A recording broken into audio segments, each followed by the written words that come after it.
messieurs, bon après-midi, bienvenue à l'émission. Aujourd'hui, vous allez avoir la chance de voir de très vieux livres qui datent de plusieurs siècles grâce à un de nos invités, Alfred van Peteghem, qui se passionne et qui collectionne les livres rares. Nous allons également recevoir Louise Pomainville, une artiste qui, elle, va nous parler d'un centre d'art unique au monde pour les adultes qui souffrent de déficience intellectuelle. En fin d'émission, nous allons recevoir l'excellente comédienne Rita Lafontaine, qui, elle, se passionne pour l'astrologie.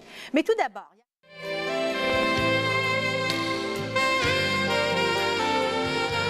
Mon prochain invité est natif de la ville de Gand, en Belgique. Il s'appelle Alfred van Peteghem. C'est un passionné de livres. Il aime leur contact et il aime également collectionner les livres rares. Bonjour, Monsieur van Peteghem. Bonjour. Est-ce que c'est un hasard qui vous a amené au livre? Parce que vos parents, en Belgique, étaient tenanciers de bar, si je ne m'abuse. Oui. Alors, comment vous avez été initié à l'univers du livre? De métier, j'étais traducteur. Puis quand je suis arrivé au Canada, j'ai compris que ça prenait... Pour pouvoir travailler comme traducteur, il fallait passer un examen. Et, ces examens avaient eu lieu au mois de mai. Moi, je suis arrivé au mois d'octobre. J'ai trouvé que si la Société des traducteurs pouvait se débrouiller sans moi, que moi, je pourrais me débrouiller sans eux aussi. Et alors, j'ai répondu à une annonce dans le journal qui disait « Jeune homme intelligent ». Je dis « Tiens, c'est moi, ça ». Connaissance de langue, un avantage. Je dis, vous en connaissiez combien? 5. D'accord. Vous aviez un avantage? Oui. Bon dactylo, je dis ça aussi. Et alors, j'ai commencé à travailler pour une maison qui s'appelait Les Encans des livres de Montréal. Oui. J'ai travaillé là-bas pendant 3 ans et après un petit conflit de personnalité, j'ai commencé mon propre commerce. Votre propre commerce. Bon, vous passionnez pour les livres rares. Qu'est-ce qui fait la valeur d'un livre? D'abord, son sujet, son intérêt, le fait qu'il parle de quelque chose d'important. Là, je parle dans le domaine de l'historique. Oui, oui. La littérature, c'est encore un paquet d'autres facteurs. Oui.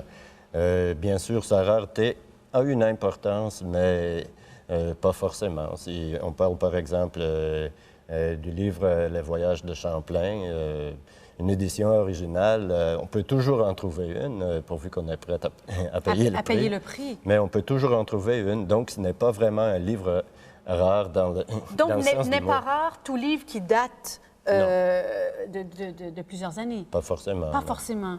Et j'imagine que la condition dans laquelle le livre va se retrouver a son importance pour établir la valeur ou le prix d'un livre. Ça influe beaucoup. Oui.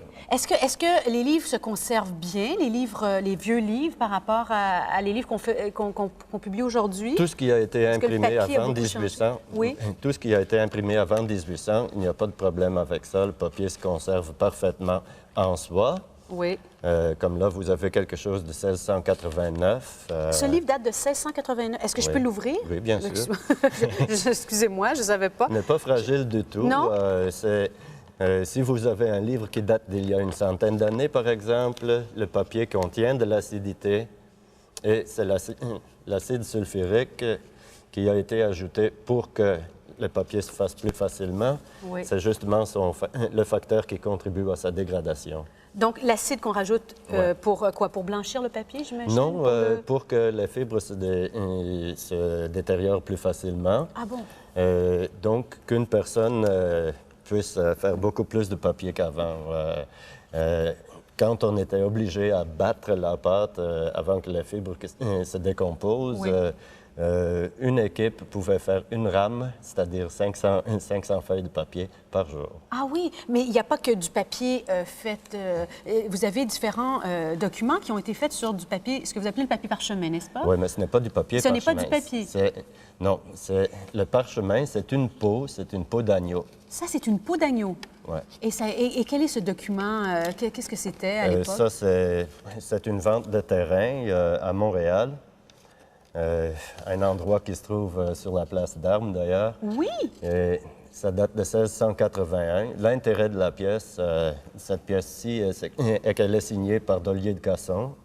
Qui était? Qui était curé de Montréal à l'époque et qui est aussi le premier historien de Montréal.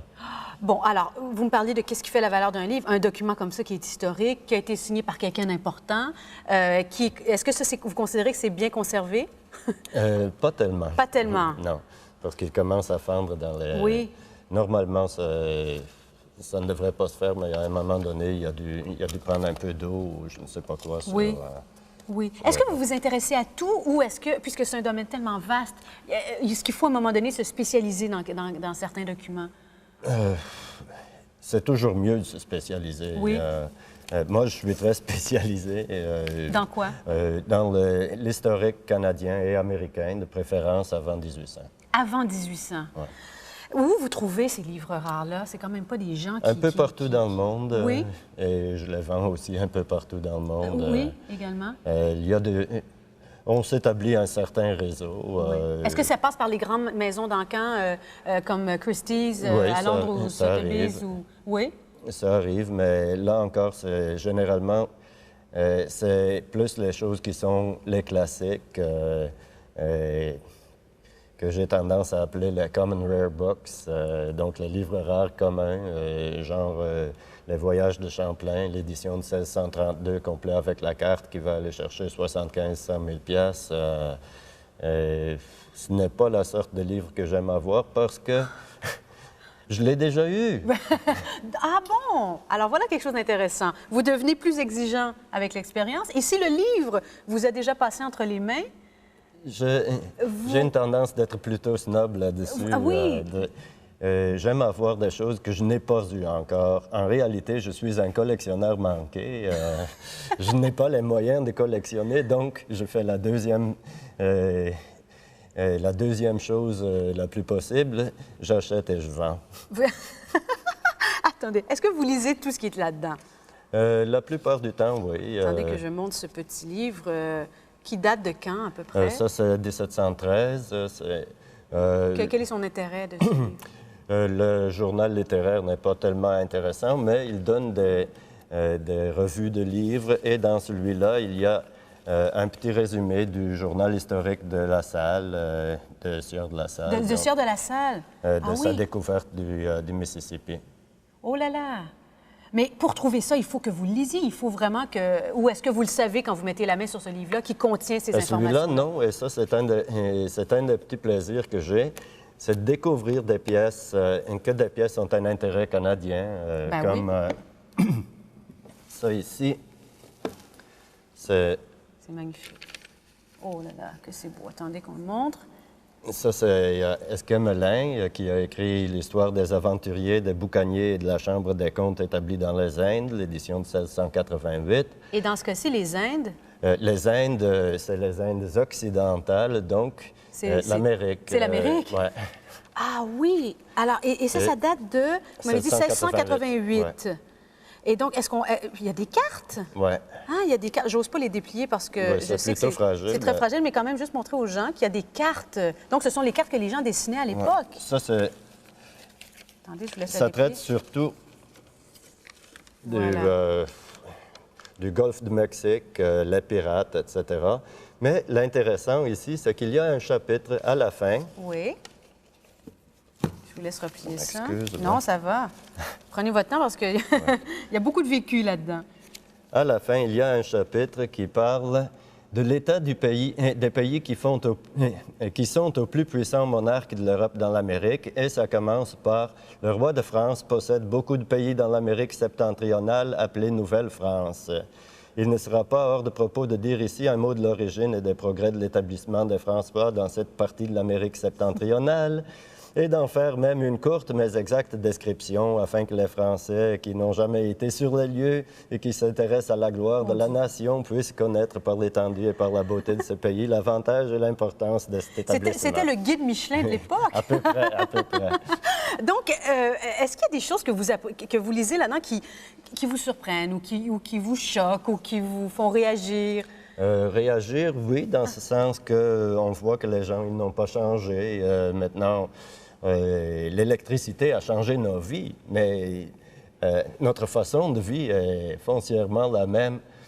notre façon de penser est foncièrement la même que de celle des gens d'il y a quelques centaines d'années. Est-ce que quand vous lisez ça, vous vous remettez dans l'atmosphère de l'époque, essayez d'imaginer pourquoi les gens agissaient de telle ou telle façon? Il faut absolument le faire parce que ce n'est pas une question d'être politically correct. À une certaine époque, on justifiait l'esclavage parce qu'on sauvait les âmes. On sauvait les âmes. Ben oui, en les emmenant ici, ces pauvres Noirs qui autrement auraient été en enfer, n'est-ce pas? En les emmenant ici, Travaillaient dans les mines à l'époque. on les donnait la vraie religion. C'est fabuleux. Il n'y en a pas un qui traite de ça, d'esclavage? Est-ce que c'est celui-là, oui. le grand, Ben, que vous avez il ne apporté? traite pas de l'esclavage, en fait.